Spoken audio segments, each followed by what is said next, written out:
A ver, pensemos en esto. ¿Cómo es posible que un puñado de españoles lograra controlar un territorio gigantesco y a millones de personas durante 300 años? Esta es una de las grandes paradojas de la historia de América. Un verdadero rompecabezas que la verdad desafía cualquier explicación simple. Es la pregunta del millón, la que ha tenido a los historiadores dándole vueltas por generaciones. ¿Cuál fue exactamente el mecanismo que permitió un dominio tan largo con, seamos sinceros, tan poca gente? Para que nos hagamos una idea de la escala del desafío, veamos los números. Ya para la época de la independencia, después de casi 3 siglos de dominio, en toda la Nueva España había tan solo 17,000 españoles nacidos en la península. Y esos 17,000 gobernaban a una población de más de 6 millones de personas, la gran mayoría habitantes originarios y mestizos. O sea, la desproporción es simplemente alucinante. Y aquí viene lo que lo hace todavía más increíble. Durante los primeros 240 años de este gobierno, no había un ejército formal en la Nueva España. Entonces, a ver, si no fue a punta de pistola, ¿cuál era el secreto? Bueno, para resolver este misterio, vamos a seguir un mapa. Primero, planteamos bien el enigma. Luego, vemos la respuesta que nos dan las fuentes, una estrategia política muy bien pensada, que se apoya en 3 pilares. Y al final, analizamos el legado, que como veremos, es bastante complejo. La clave, según lo que leemos en las fuentes, no estuvo tanto en la espada, sino en la pluma, en la estrategia. El dominio se mantuvo gracias a una serie de políticas públicas diseñadas con mucho cuidado a lo largo del siglo XVI. La meta no era solo conquistar, sino gobernar a largo plazo. Y esta estrategia no fue una casualidad, Fue el resultado de un diseño muy consciente que se le atribuye a 3 monarcas. Isabel la Católica puso las bases ideológicas. Su nieto, Carlos I, implementó las estructuras de gobierno, y ya con Felipe II se consolidó todo el sistema, creando un andamiaje que iba a durar siglos. ¿Y cómo se construyó ese andamiaje? Empecemos por el primer pilar. La estrategia española trajo cambios sociales muy rápidos y muy concretos, que según las fuentes, ayudaron a que el nuevo orden fuera aceptado por varios grupos de la población originaria. Un cambio que puede parecer simple, pero que fue un antes y un después, fue el de la comida. Con la llegada de los cerdos, que se reproducían rapidísimo, de repente había una fuente de proteína que sustituyó a la carne humana de los sacrificios rituales. El pozole es el ejemplo perfecto de esto, un plato prehispánico que se adaptó con un nuevo ingrediente. Otro sector que según parece vio beneficios inmediatos fueron las mujeres de los pueblos que estaban sometidos por los aztecas. Para ellas, que se acabara el sacrificio de sus hijos fue un alivio gigantesco. Pero además, ganaron derechos que antes ni se imaginaban, como poder administrar sus propias cosas. Y con la monogamia, una mujer pasaba a ser la esposa legítima, un estatus que antes era para muy pocas. El segundo pilar es pura astucia administrativa.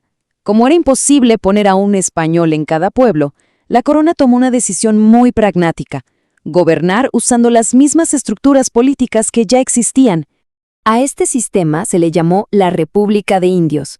Ojo, no hay que pensar en una república como la de hoy, sino en el concepto antiguo de la cosa pública. En la práctica fue una solución increíblemente inteligente: dejar que se gobernaran solos para mantener el orden.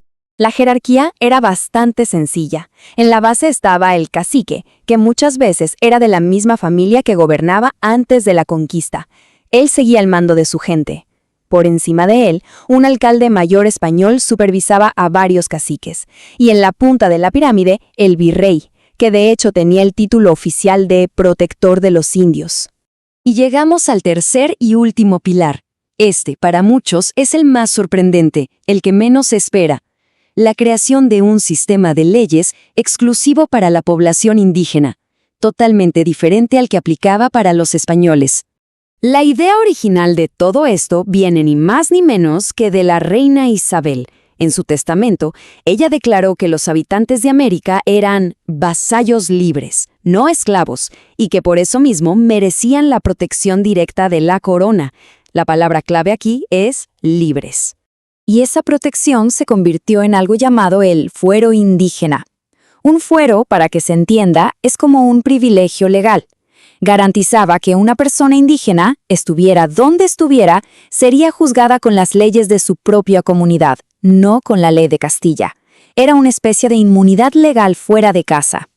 Claro, esto tenía sus límites. Se permitió que siguieran con sus leyes y costumbres siempre y cuando no chocaran con el catolicismo.